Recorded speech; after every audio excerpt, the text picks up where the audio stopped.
Let's give you guys some specific numbers to show you why trade and specialization is going to work out for both of these countries. And this is exactly where these 2 points do come into play.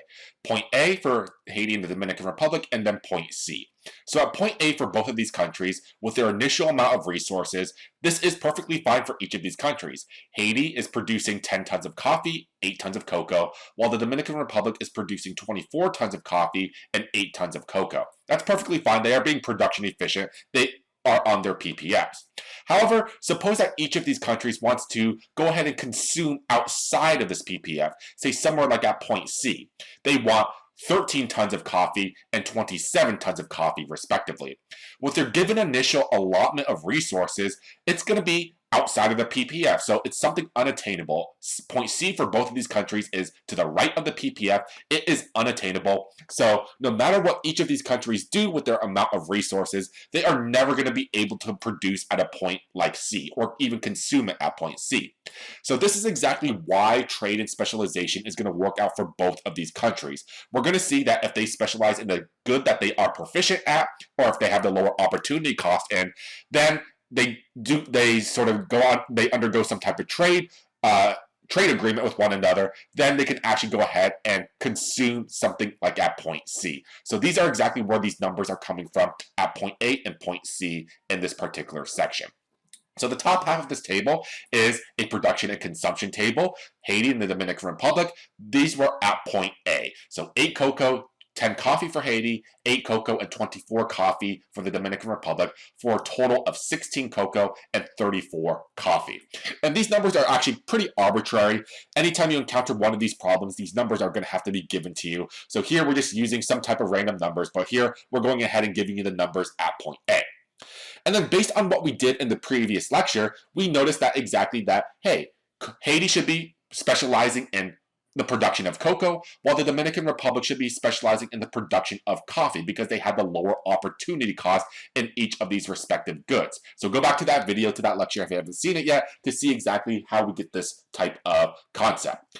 With all of this, suppose now that they say, hey, yes, let's go ahead and specialize. Let's devote all of our resources towards making cocoa for Haiti and devote all of our resources towards making coffee for the Dominican Republic.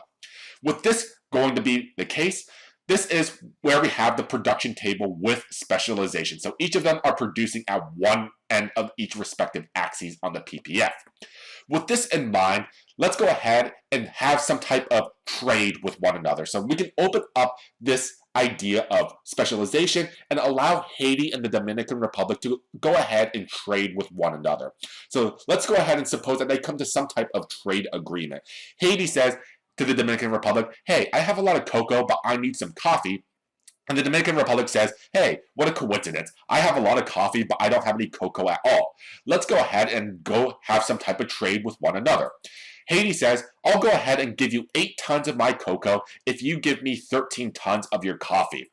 The Dominican Republic takes a look at this trade agreement and says, yeah, sure, why not? This is probably the greatest trade agreement in the history of the Dominican Republic, so let's go ahead and do that. I agree to that.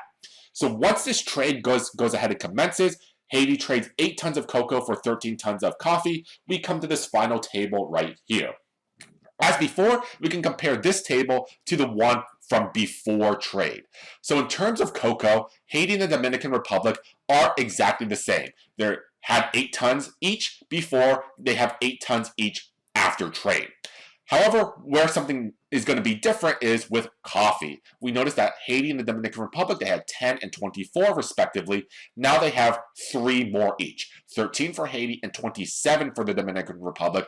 So each of these countries, they are going to be better off because they have 3 more tons of coffee each.